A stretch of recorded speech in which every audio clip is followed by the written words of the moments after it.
Menelaus of Alexandria is a Greek astronomer and mathematician that lived in Rome between 70 and 140 CE.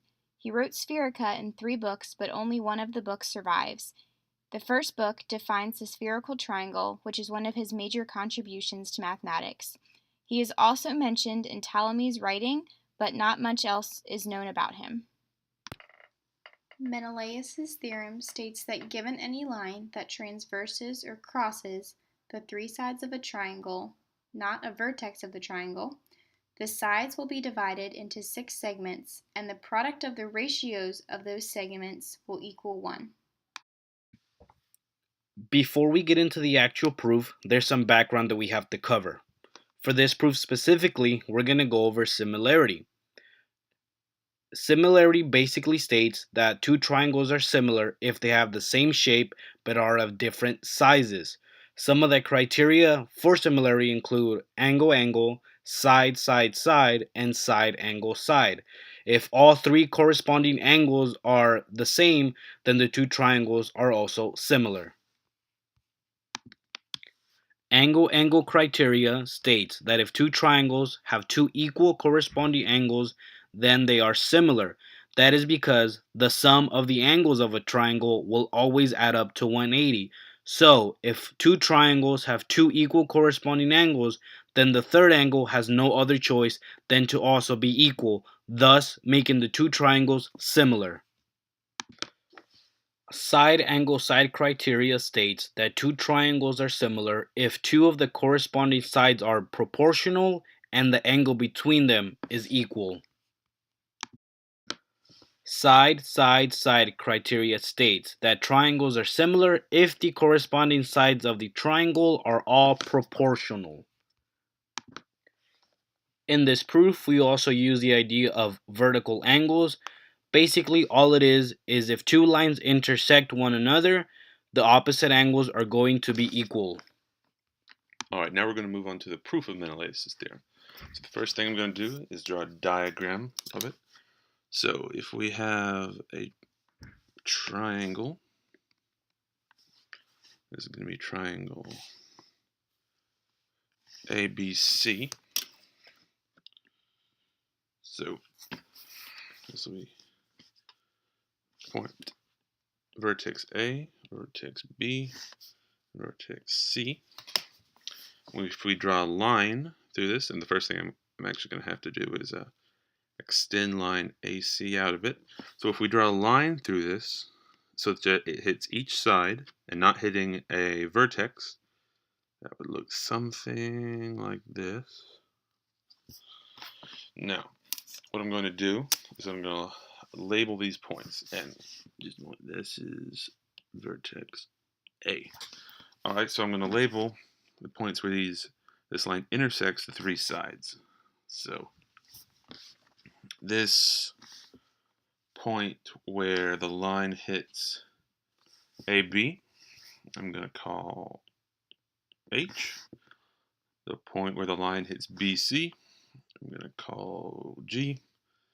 The point where the line hits AC, I'm going to call point F. Alright, so we have 3 points where the line hits the 3 sides of the triangles, and notice that I had to extend this line, this side here, side AC, in order to hit that side. And in fact, I could have drawn this another way with the line lying entirely outside of the triangle, but that requires extending out the lines more, which is a bit harder to draw. So, but that case is, the proof is exactly the same. So this is the case we'll consider. So now, the theorem says the segment here, AH divided by HB.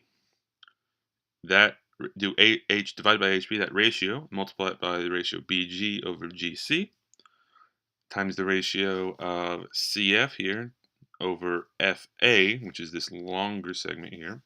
If you multiply those ratios together, you get 1. So the first step proving this is to draw some perpendicular lines to the line we drew. Alright, and this is called dropping a perpendicular, if you've ever heard that before. So first thing, I'm going to draw a perpendicular from point A, or vertex A rather, to the line. So that's going to look something like this. And this will be perpendicular.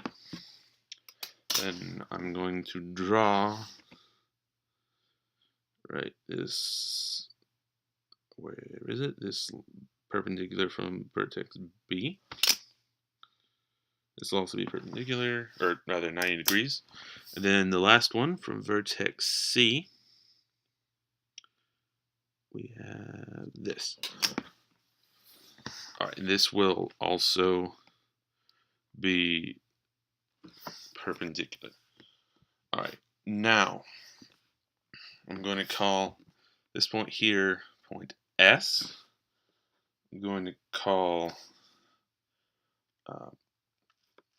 this point here R, and this R is this point here, H is this point here. So, oh, that's not what I wanted to do. All right, so at this point R here, we have this point S here, and we have this point where A hits it as Q. So we have Q, R, and S. All right, now I'm going to show that several triangles are similar. That's how I'm going to set up the proof. Now we've already discussed similarity. So here's the first set of triangles I'm going to prove are similar. So what I want you to do is consider triangles BRH, which is this triangle right here, this triangle here, and then triangle AQH, so this triangle here. All right. Now, so if we look at triangles BRH and triangles AQH. Now, let's look what's in common. So, we have this angle here, angle RHB, so this angle right here, angle RHB, that is equal to, or rather, if you notice, this angle RHB is going to be equal to angle AHQ, because those are vertical angles, and we already talked about that. So angle RHB is equal to angle AHQ. So, that's also not what I wanted to do. AHQ. All right, now what I want you to do is consider angle BRH. Notice that angle BRH is 90 degrees, and angle AQH. Angle AQH. Those are both 90-degree angles, so that means those are also equal. And what that means is that we have two angles equal in two triangles. Two triangles have two angles in common, then they're similar. So that means we can say that triangle BRH is similar to, this is the symbol for similar if you recall, triangle AQH. All right, so we've shown that these two triangles here are similar. Now I'm going to, can I scroll down? All right, I'm going to erase this. All right, so we just shown. All right, and now I'll rewrite this up here small. So we have triangle BRH is similar to triangle AQH. All right. I'm just going to write them up here, up here, this to show that, so we can keep track of which triangles shown are similar. All right, the next set of triangles I'm going to look at are triangles CSG, so this triangle right here, and then triangle BRG, which is here. So if you sort of follow the pin, this triangle inside of that line. So now, all right, so this is separate. Okay, so now I want you to look at triangle CSG, and triangle BRG. So let's see what we can find. So you can see they touch here at point G, and then what angles are these going to be? It's going to be angle CGS, And you can see that will be equal to angle BGR because those are vertical angles. As you can see, these two angles here, those are vertical angles because they're formed by two intersecting lines. All right. Now the next thing we're going to do is we're going to notice angle CSG. Well, that's pretty obvious because angle CSG and angle BRG are both right angles. So that means right angles are all equal. So we have two equal angles here. So therefore, we've shown that once again, two angles in each triangle are equal. And once again, by the AA similarity criterion. Oops, not what I wanted to do. So by the similarity criterion in triangle CSG, similar to triangle BRG. All right. Now, as you can see, this is very similar in each case. And we got one more set of similar triangles. All right, and once again, I'm going to rewrite this up here in our little notepad, so to speak. CSG is similar to triangle BRG. And once again, separate this off. All right, now the final set of similar triangles, and this can go a little faster because we've done this twice already. Okay, we're gonna, or what I want you to do is consider triangle AQF along with triangle CSF. 1 second. All right, and triangle CSF. All right, so if you see that, it'll be triangle CSF here, then this big triangle here. Sort of hard to see because all these other lines in there, but you can see triangle AQF. All right, so we erase all these extra lines. What we're gonna see is the same here because it's gonna follow the same pattern that we did to show that these two triangles are similar. So we already have two right angles like we've done in each case. So we write those down. Angle AQF will equal angle CSF. All right, because they're both right angles. Now here's where it's a little bit different from before. There aren't any vertical angles here. But if you notice, if you consider angle AFQ and similarly consider angle CFS, those will be the same because angle CSF goes CFS goes along here. So it's this angle right here. And then angle AFQ will also be this angle right here. So these triangles actually share the same angle, and an angle is equal to itself. That's obvious.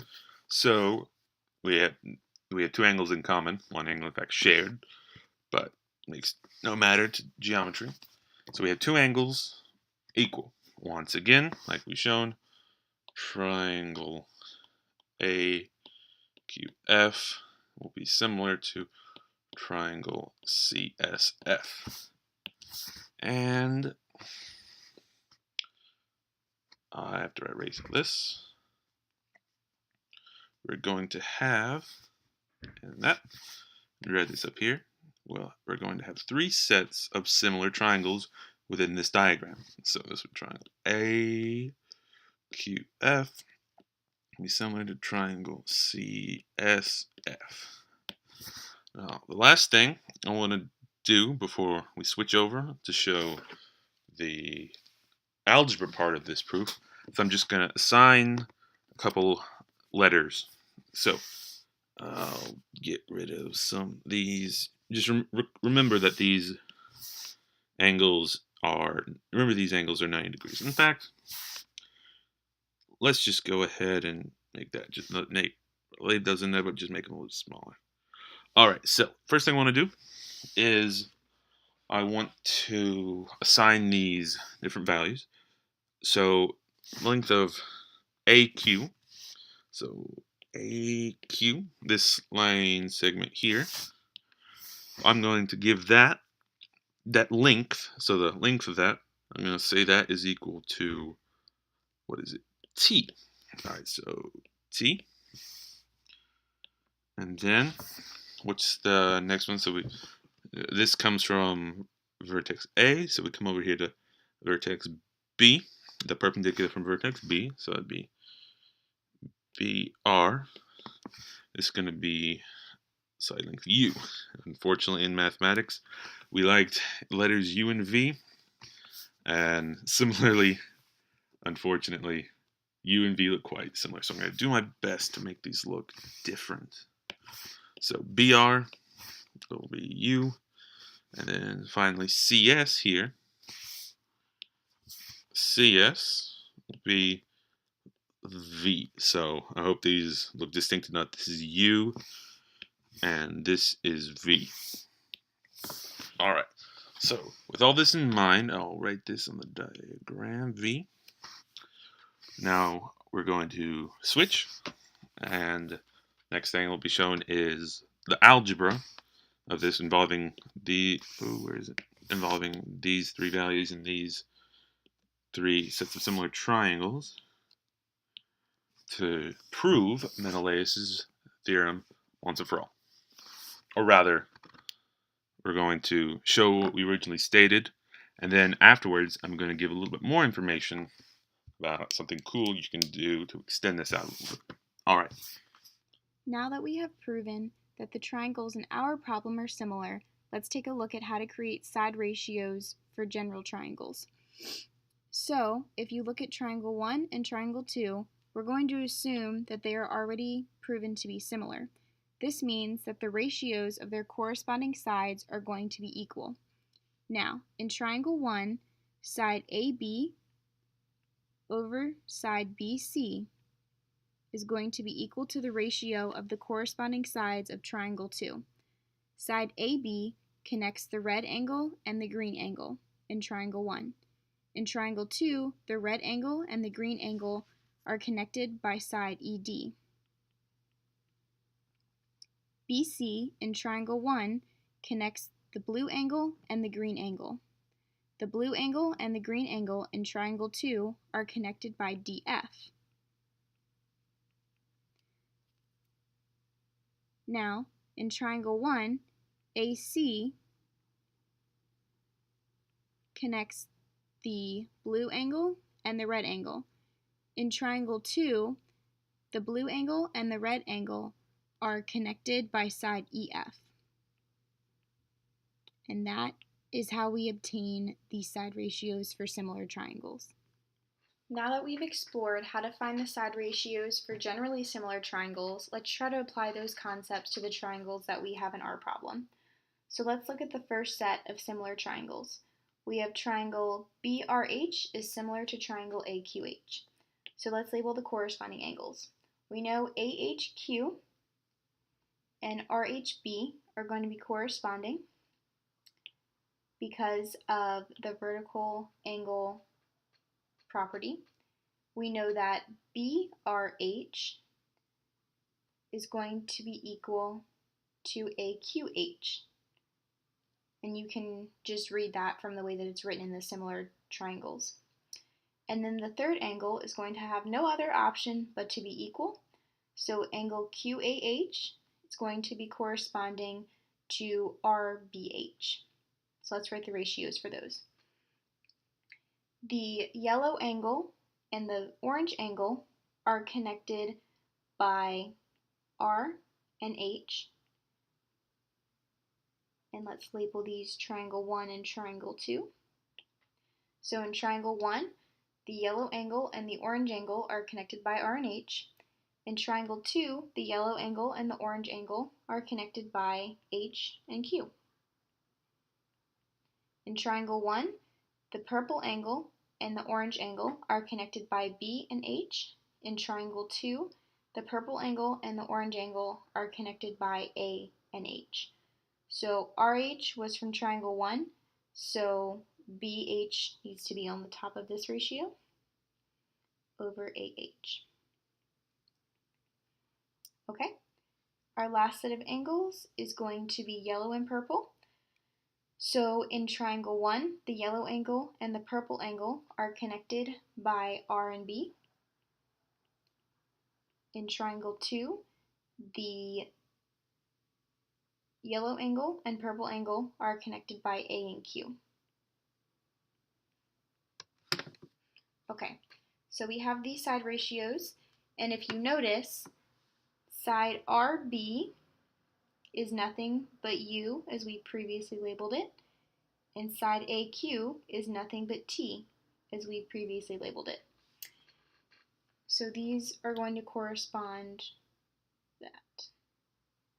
Okay, our next set of similar triangles going to be triangle AQF and CSF. So triangle AQF is going to have corresponding angle AQF and CSF. So let's call this triangle 3, and this can be triangle 4. We also know that AFQ, this angle here, is going to be equal to CFS. If you notice, they are the same angle because triangle CSF is a smaller triangle lying inside of the bigger triangle AQF. They share a vertex, so they're going to share that angle. The other angle has no other choice but to be equal, so angle QAF is going to be equal to angle SCF. Okay, so let's connect the correct side ratios. The purple angle and the blue angle in triangle 3 are connected by Q and A. Triangle 4, the purple angle and the blue angle are connected by C and S.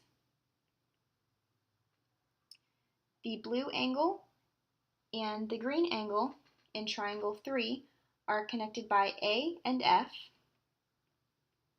The blue angle and the green angle in triangle 4 are connected by C and F. The purple angle and the green angle in triangle 3 are connected by Q and F. The purple angle and the green angle in triangle 4 are connected by S and F. And again, if you notice from this ratio here, QA is nothing but T, and CS is nothing but V. So we also have this set of side ratios here. Let's find the side ratios for triangles BRG and CSG. So triangle BRG is going to share the angle BRG and the angle CSG. It's right here. Then we have GBR,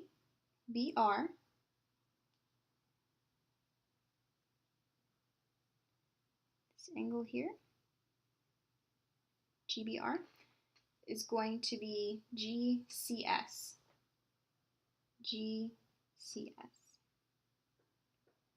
This angle right here. And as we've shown previously, the other angle has no choice but to be equal. So in triangle BRG, the only angle we have left is this angle G here.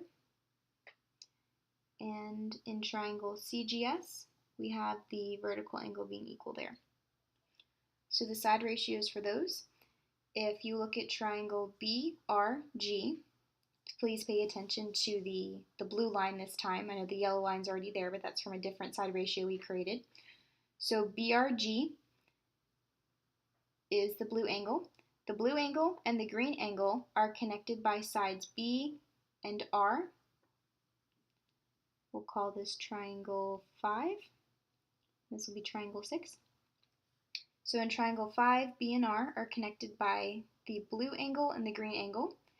In triangle 6, the blue angle and the green angle are connected by CS.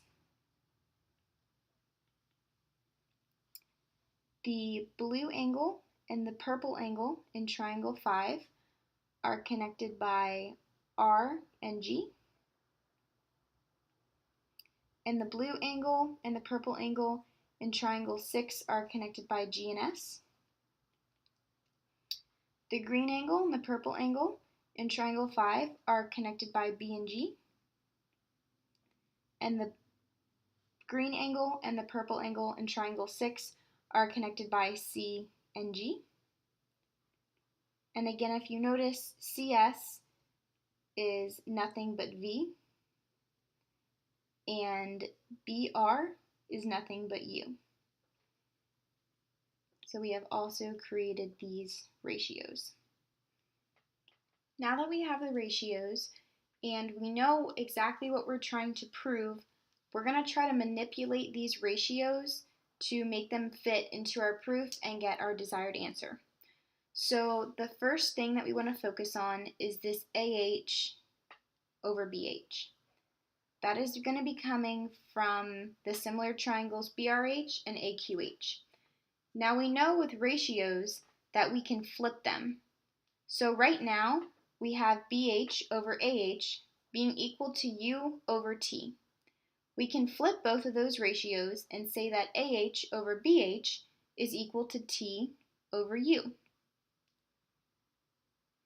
Now if we look at BG and CG, we know that that is going to come from BRG and CSG being similar, and that ratio is going to be U over V. Okay, CF over AF is going to come from AQF and CSF being similar. And here we have it listed as AF over CF, so let's go ahead and flip that. So AF over CF is equal to T over V. So CF over AF is going to be equal to V over T. Okay? And if you notice, we have found what we wanted to find. So we have this TU is going here. This U over V is going here. And this V over T is going here. Now that we've proven that this equation holds true, we need to think about what it actually means. So we have that the product of three non-adjacent segments, which comes from the definition of the theorem, so AH, BG, and CF in our triangle are non-adjacent.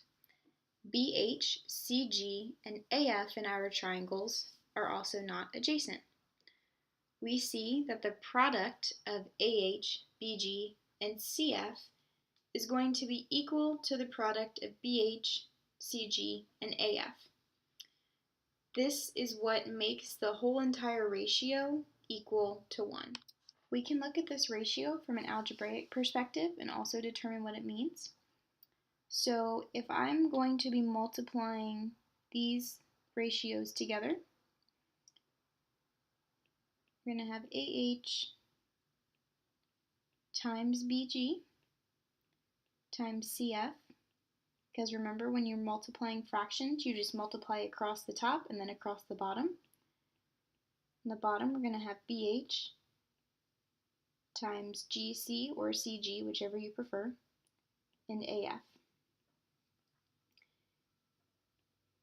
And we know that this ratio is going to be equal to 1. That means that the top part of the fraction and the bottom part of the fraction must be equal. For example, 2 over 2 is equal to 1. We know that 2 is equal to 2. So in order for a fraction to be equal to 1, the top and the bottom must be equal. So we can assume by this theorem that the product of AH, BG, and CF over the product of BH, CG, and AF is going to be 1, meaning that the product of the numerator is going to be equal to the product of the denominator. We are now going to go over the converse of the proof. If 3 points L, M, and N lie on sides BC, CA, and AB respectively, such that AN over NB times BL over LC times AM over MC is equal to 1, then points L, M, and N are all collinear. We can do this by plotting a point N prime, which is the intersection between LM and AB, such that we get a new ratio that states that AN prime over N prime B is equal to, times BL over LC times AM over MC is equal to 1.